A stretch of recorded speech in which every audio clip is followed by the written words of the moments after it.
In this video we're going to take care of a wasp's nest. This nest is actually about 5 meters from the ground, so it is very high up. I should point out that if you ever try to get rid of a nest like this, it is very dangerous, especially if you're going to use a ladder. For that reason, we're going to make a pole which can deliver the toxic poison through the hole to the wasps, which will eradicate all the wasps in the nest. If you're not 100% sure what you're doing, it's a good idea to get the professionals in to take care of the nest for you. So as you can see, that's the nest, and it's up there on the eaves, so it is very difficult to get to.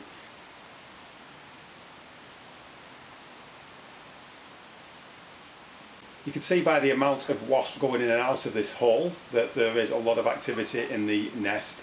And if you now turn up the volume on your computer and listen to this noise, this is the noise that you can actually hear from within the bathroom.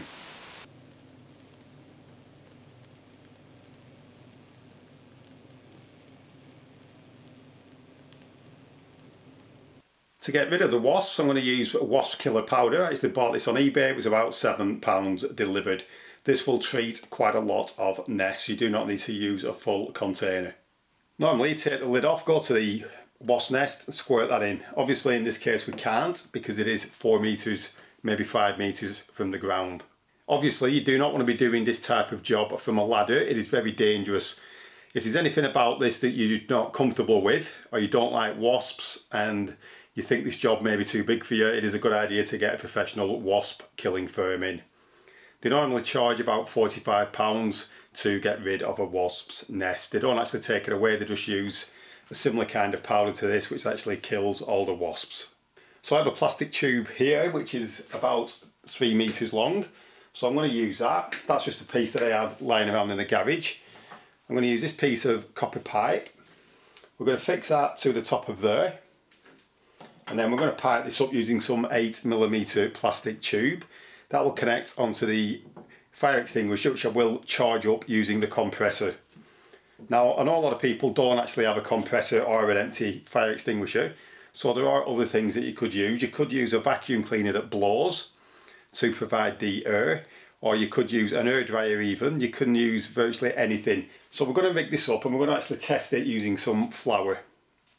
So this tube will be filled with the flour, and then when we do the proper killing we will use the wasp killer powder. So the first step is to drill a hole in here, and then I'm going to feed the plastic tube down to the bottom, and the extinguisher will be at the bottom. So we're going to use a bit of gaffer tape on this job, obviously. So the first thing is to drill a hole through this tube.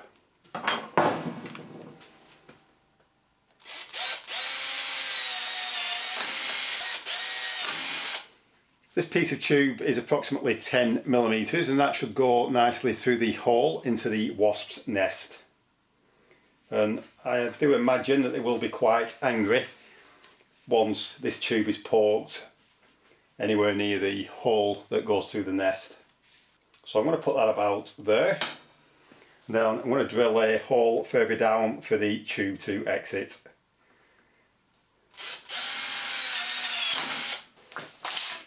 So I'm simply going to feed this down there until that comes out at the bottom.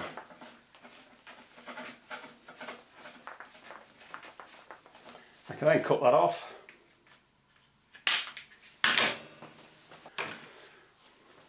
And I'm going to cut that again, approximately there. And I'm going to use a one-way valve. That will prevent any of the powder which is put in here from going down this pipe. Obviously you need to get this the correct way around.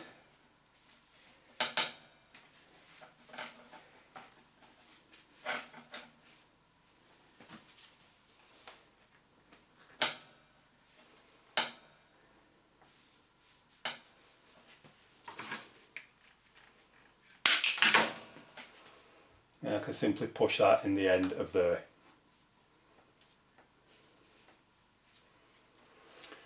So I'm just going to put some duct tape around the end there, and that will stop any of the powder from falling out of there.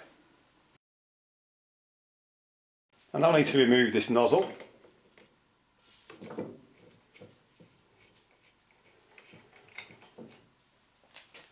And that is actually an 8th BSP fitting.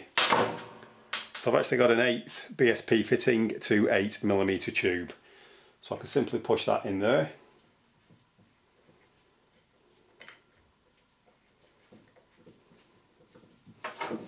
And I'll just tighten that up.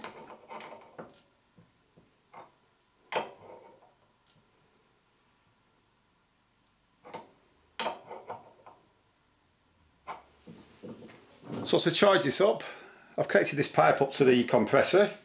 I'm going to connect that onto there. And then I'm going to press down on the lever there, and that will open the valve inside of there. And I can then charge this up with some compressed air.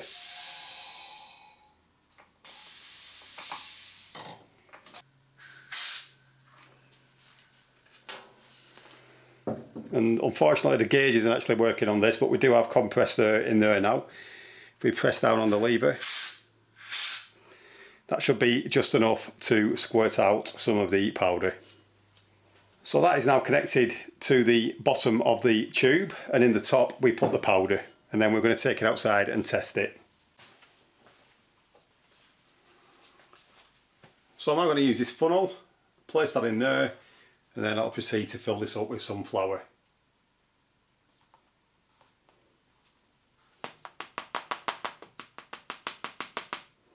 This is actually my third attempt at making this. The first time I used a piece of copper tube instead of speed fit, and I thought I could get away with just taping that together using some gaffer tape. Unfortunately that didn't work too well, and the powder came out of the back like this. So I then made Mark II. Mark II was a fire extinguisher with the 10mm speed fit pipe, but there was that much pressure in it that you actually got kicked back and the powder went everywhere. So there is a danger that if you use that much pressure that you could actually blow the wasp nest apart and all the wasps could escape into the loft space. So this is now Mark III, and I've taped the fire extinguisher to the end there. That has been pressurised using the compressor, and we do not have a lot of pressure in there. It's nowhere near what you will get in a normal fire extinguisher. And then there we have a restrictor that restricts the air going from the bottle to the exit tube at the top. So by using that I can actually reduce the amount of pressure that's coming out of the end of the tube. That part there is a piece of 10mm speed fit, and what I've done there is I've used a 10mm to 8mm reducer. So to get the powder in the tube I'm using an old silicone nozzle and then a funnel. So we're going to take this outside now. I'm going to give it one last test. I'm now going to fill this tube up with the wasp killer powder, but before I do that I'm putting on some disposable gloves, and I'm also going to put on a respirator.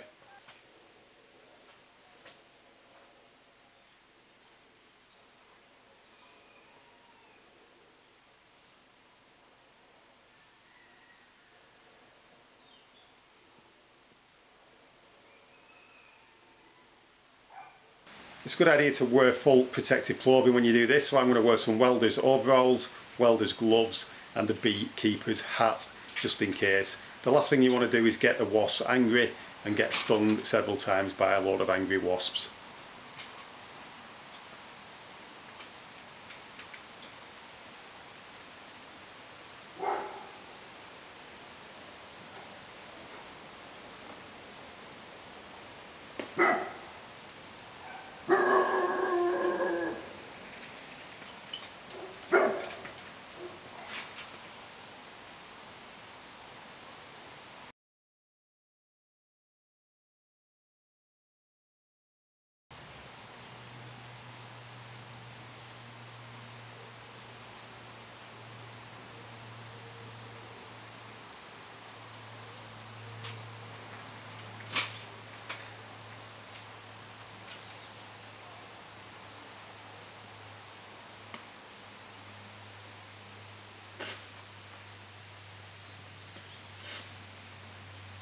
I'd like to thank you for watching this video. If you haven't done so already, please subscribe to the channel.